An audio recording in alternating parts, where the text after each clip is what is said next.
Today I'm starting my coastal food trails in Killybegs, which, as everyone knows, is Ireland's largest fishing port. The last time I was here, in 2018, I had some great calamari at the Killybegs Seafood Shack, run by Mairead Anderson, and this year I'm back to meet her husband Gary. Gary is head chef at Anderson's Boathouse, the restaurant he and Mairead set up in 2019. With a fine view of the harbour and the fishing boats, this restaurant is the place to come to if you're looking for some really fresh fish. I always felt that there was a gap in the market for good seafood. The Seafood Shack kind of cemented that for us. And then when we did the restaurant, it's always been my passion to cook fresh fish. It's my father was a fisherman, my uncles were fishermen, my grandfather, so it's been in the blood. It's in the family, it's isn't in it? the family. And if you can't get good fish in Killybegs, there's something wrong. Well, you're in trouble. Yeah. So what are you going to make for me today? So today we're going to make a little dish called seafood crustillant. And the flavour profile was inspired from time that I spent working in Alabama. So it's got an Old Bay, like a low country boil style flavour to the bisque and to the filling, the crab and the prawn filling inside. So first thing we're going to do is we're going to get a little bit of olive oil in here. Kind of one onion, or roughly kind of chopped, would you say? Yeah. And it's interesting you putting the salt in with the onion at the start now. That's deliberate to get the moisture to come out. Okay. Yeah. So we get the garlic in here, give it a little bit of butter as well. So with the peppers, you just slice down, and if you just follow, you have little ridges there, so if you just run the knife down them, it avoids all the white pith that's on the inside. And we'll keep a little bit back for the actual crustillant dish as well. So we're just sweating that down. You can see the onions now are starting to go translucent. So we don't want to rush this stage. This is all about building flavour. Our own bay leaves, just give them a wee crush to get the flavour coming out on them. At this point, I'll add in a little bit of the Old Bay seasoning as well. It's mild, it's not a hot spice. And like you didn't put too much into it either. No. So we're about ready here now to flambe it. You have the blowtorch out, so I stand back. Yeah. Oh, look at that. So we want the flavour, but not the bitter taste from the alcohol, so we're burning off the alcohol. Lovely. Now be careful doing this at home because you could lose the eyebrows. Yeah. So the tomato puree's in there, that's just going to enrich the sauce. It is. It's going to bring out the flavour more, kind of carry a depth of flavour that you won't get from the basic tomatoes, you know. Super. So at this point now, I'm going to add in the heads of the prawns. So you're just literally removing the tail, just a wee claws twist. and all on. Yeah. Get a little bit more butter in. It smells beautiful. Yeah, you can smell the cognac that it's reduced and the tomatoes and that spice. It's gorgeous. You just want to sweat them down a little bit. And like you're not boiling it too fast, you're doing it nice and gently. Yeah, so it's just the stock that we used earlier to cook the crab. Okay. You can see the colour that it's taken now from the peppers in particular. Gives it that nice orange hue to it. So that's ready now just to simmer, and I'll move on to the crustillant part of the dish. Perfect. Okay. This is the crab. Lovely. That we process, so we cook it in the water with aromatics for it's maybe 5 minutes if it's a larger crab. Okay. So we use that, and we use some red prawn as well. Okay, so you mix them up. We add in our little bit of red pepper that we've diced already, a little bit of the Old Bay. Ah, you're putting more of this in. Yeah. To combine it, I use a little bit of cold bechamel, and then just a little bit of breadcrumb. Any breadcrumb at all does. And they're just the dried ones, they're the panko ones. Panko, yeah. You're just mixing that all together by hand. Mix that all through now. So you're looking for a certain texture. So that looks about right. We roll these up into a little croquette shape. Get my taffy pastry now. All right. It's Greek pastry. Yeah. And it really would be very, very similar to phyllo that's been shredded. So I'm just going to take off roughly the length that I want. We'd normally lay this all out in a long bench, and you get maybe 4 strands out of each. You're kind of just pulling it out just to kind of loosen it up, as you say. Take this, wrap it around, and as you come in, you just keep a little bit of pressure on the sides. So that's ready now to go in the fryer. We just get the colour on it, and then it goes in the oven. Lovely. That'll be in the oven for about 7 minutes, and I've got some sauce ready over here. I'll make a bit of room for you. Thank you. So that's your finished sauce with the cream and the butter. Yeah, Lovely. what we have in the pot, pureed, reduced down, and thickened with cream and butter. We just use a little bit of balsamic vinegar.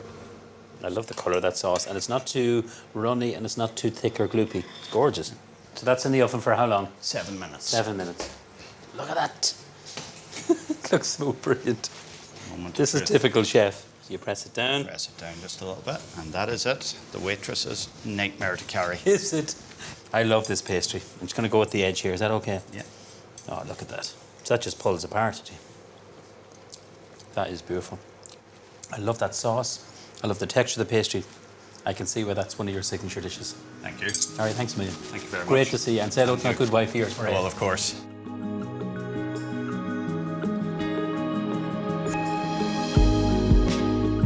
Later in the programme, I'm going to a well-known Indian restaurant in Donegal town. But first, I'm going to see how to make a classic Indian-style relish called tomato katsundi.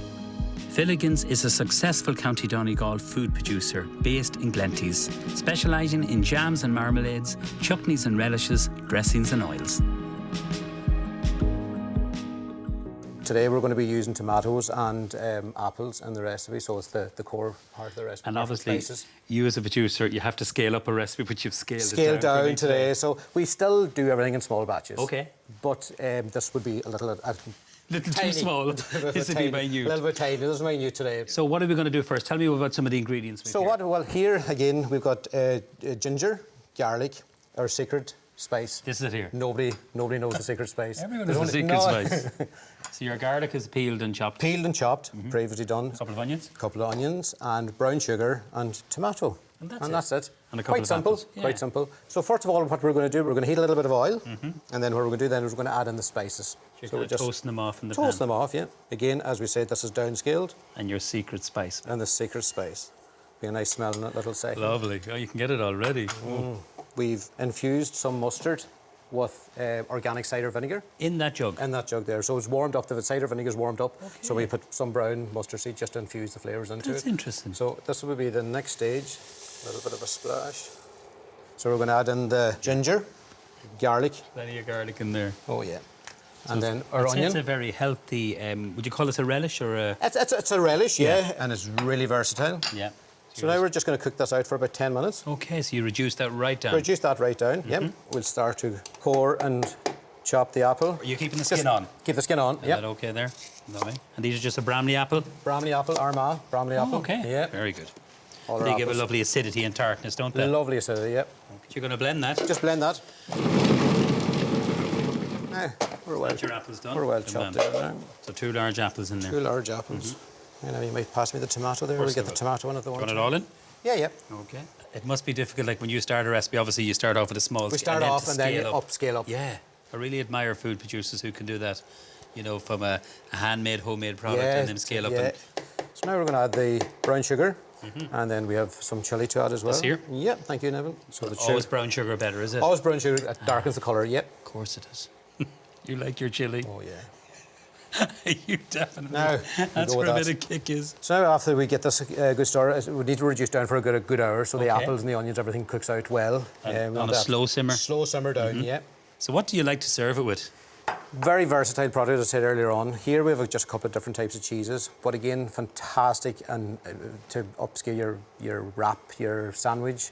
It's lovely through a bowl of rice, and of course, if you want to enhance your own authentic curry, it's fantastic. To a few spoonfuls through that there. It's gorgeous. I love the wee seeds in it and all that.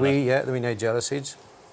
That's so it's gorgeous. Nice bit of a kick. Lovely kick, but it's a warming. Yeah, it's a warming kick. It's sweet and sour, but I love that. It's fantastic, yeah. The name of it again? Filligans Tomato Cassundi, gold winning at Blasnaheran. Congratulations. Thank you very much, Neven. That was delicious.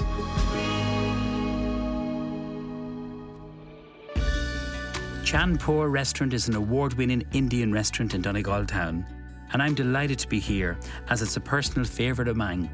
The proprietor and head chef is Rana Mia, who originates from Bangladesh, and the restaurant is named after his birthplace, Chandpur. He's going to make a railway curry, so called because it was traditionally served in the first-class carriages on Indian railways. The lamb is cooked in a medium spice sauce, to which onions, tomatoes and potatoes are added. Railway curry can also be made with chicken or king prawn. So tell me about some of the ingredients we've here now. I'm really interested in this. Okay, that's black pepper. Yeah. This cloves. And the green cardamom you're Green using. cardamom, yeah. And this garlic paste, this cinnamon stick, this bay leaves. Yes. This called Javantry.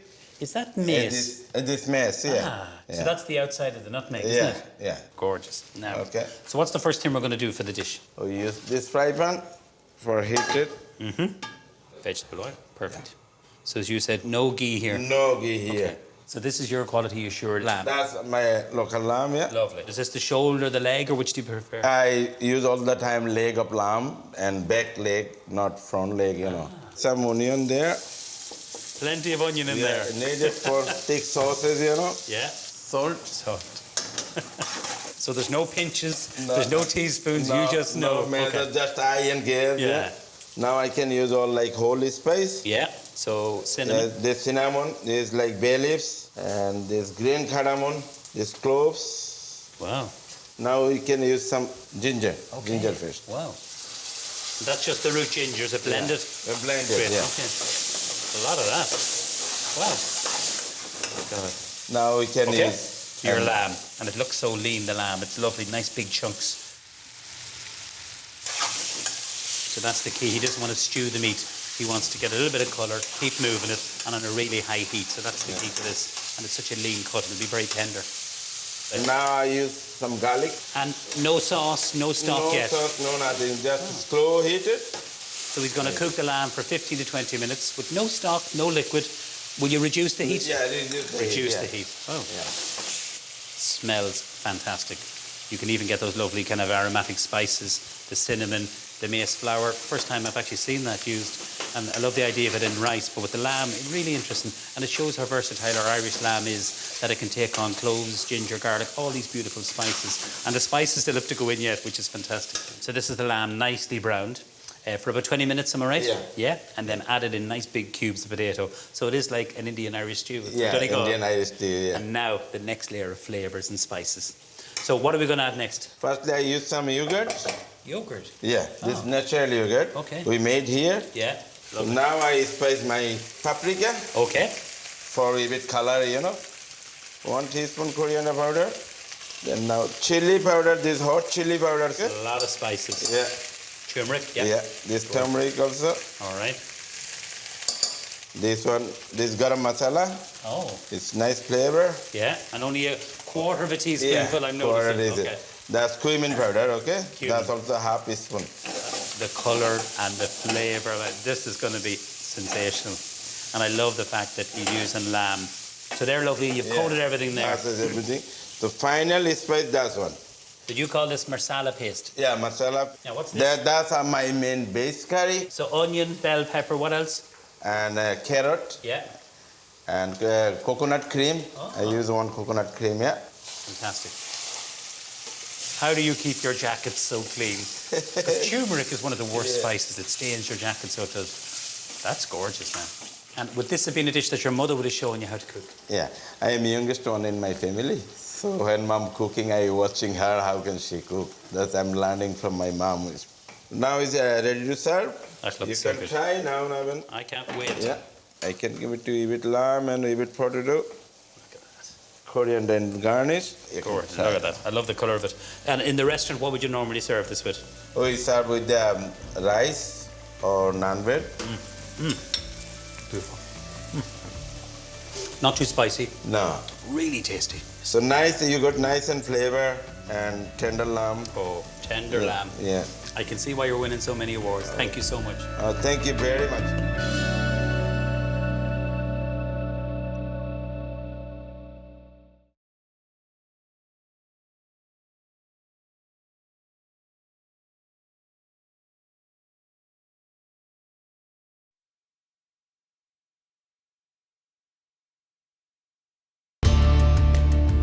From spicy Indian food to smoky, peaty whiskey. That's what I like about making these programmes. I've arranged to have a whisky tasting at the specially built whisky tasting room at Lough Eske Castle Hotel.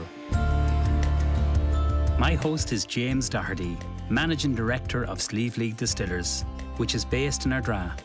And I've started by asking him about the history of distilling whisky in Donegal.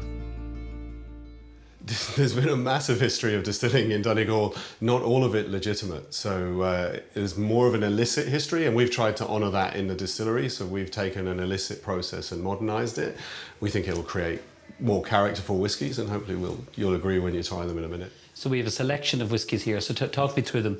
At the start of the business, we started blending whiskies to take people on the journey with us, and it is really about taste and trying to get people to understand how whiskies might have tasted pre sort of 1900. So if we start with the Silkie, which is the Gaeltacht legend, the mermaid legend of the West Coast, if you like. These are whiskies that are deliberately smoky, taking people on a journey to where Irish whiskey was before it became more city-based and this sort of sweet, smooth, easy style that most people know today. And how would you describe this now on the nose and the flavour? So this is smoky and sweet, has a kind of slightly appley note to it, but it's inspired by the taste of my grandfather's pipe. So let me pour you a little drop. This is the dark Silkie. Okay. So this is the middle of our Silkie range. Now, I'm looking at your glass. Your glass is very distinctive, even the handle of it like this. The glass is it's an Irish company, actually. Okay. It's called a tour glass. The base allows you to grip it and give it a bit of a swirl around, which sort of allows the aromas to release for you. Okay. If we have a little sniff of it, try and keep your mouth open. Okay. Really? Yeah, absolutely. You'll feel a little bit foolish, but you'll get much better taste experience. That's interesting. So a little... It goes right back to your throat, doesn't it? And you get it on your tongue as well. For me, there's a taste of almost salted caramel sweetness. Apples? Yeah, maybe baked apples even. Baked, okay.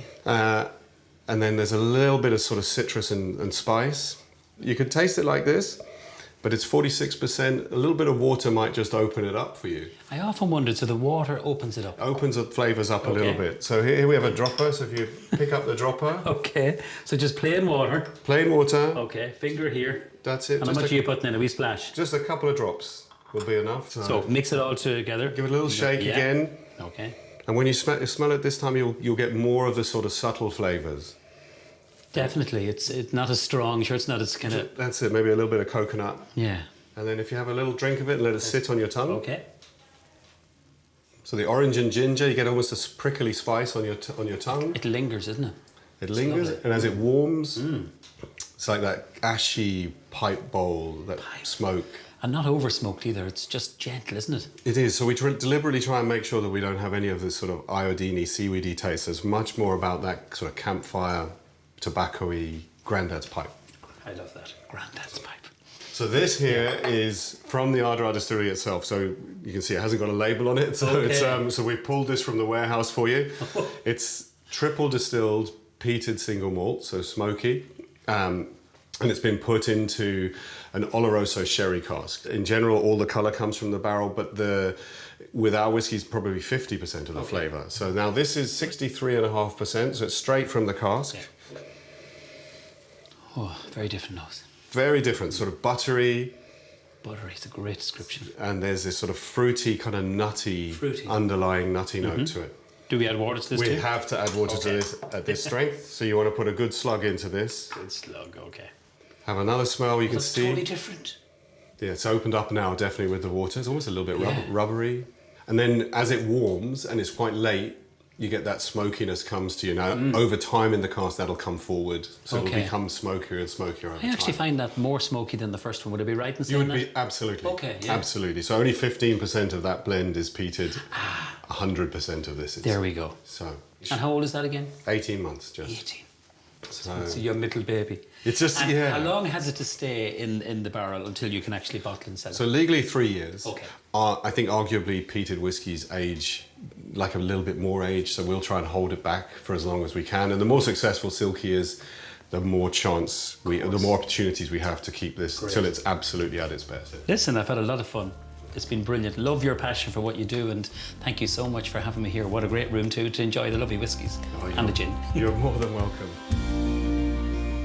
Lough Eske Castle was built in 1861, but as far back as the 14th century, the Donegal O'Donnell clan had their base here. Today the castle is a 5-star hotel with 97 rooms and suites. Ricardo is the executive sous chef at the hotel, part of a team of 24 in the kitchen. Ricardo is from Portugal, so I'm interested to see what he does with one of my favourite Irish ingredients, Silver Hill duck. We sous vide first for make sure it's pink and it's tender, and we're gonna pan fry very slowly for all the excess of the fat come off. Okay, we're gonna start to open the duck And have you this marinated? I see the way you put the little scores. Yes, we marinate already with a little bit juniper. Now we're gonna season a little bit. This is the salt with the juniper berries already. Well, now we're gonna cook the duck. We don't gonna use any fat because the fat from the skin will be enough. Lovely. So at the minute that would be pink in the centre, wouldn't it? Will be pink in the center, exactly. If the duck don't come off easily, it's because the skin is not ready yet. Lovely, look at that. Absolutely. Oh yeah. The skin of the duck, because it's flat, is not all uniform. We're gonna use the angle of the pan Yes. to finish that. Okay. It's basically ready. We can see. Okay, we're gonna finish up here now, just a little bit. You're just basting that lovely, lovely fat over it. Lovely fat. We turn off now. We don't really need the heat.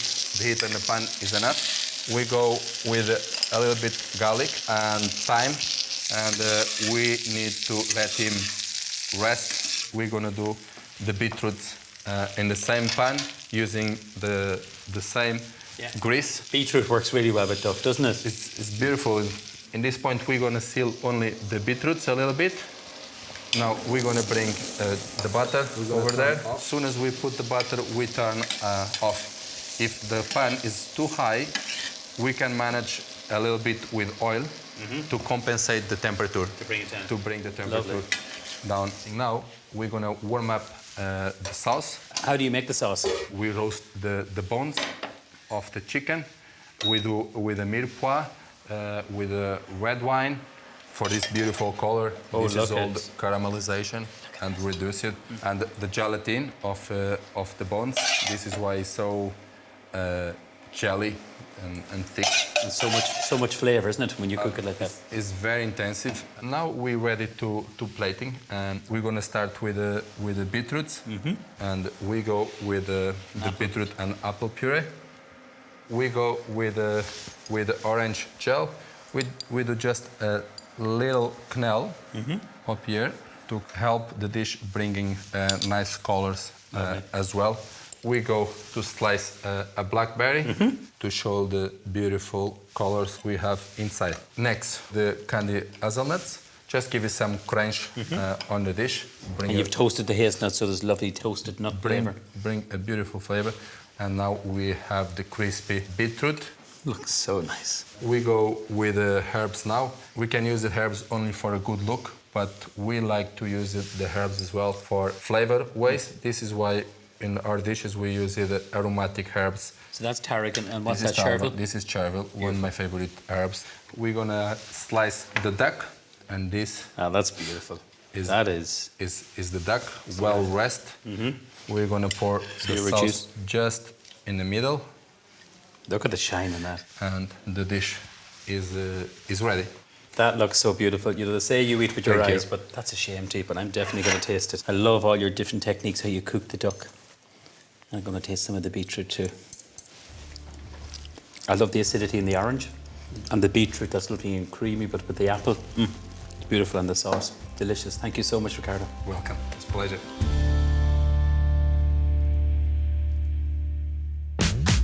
In the final episode of my Coastal Food Trails, I'll be exploring the Burren coast of North County Clare.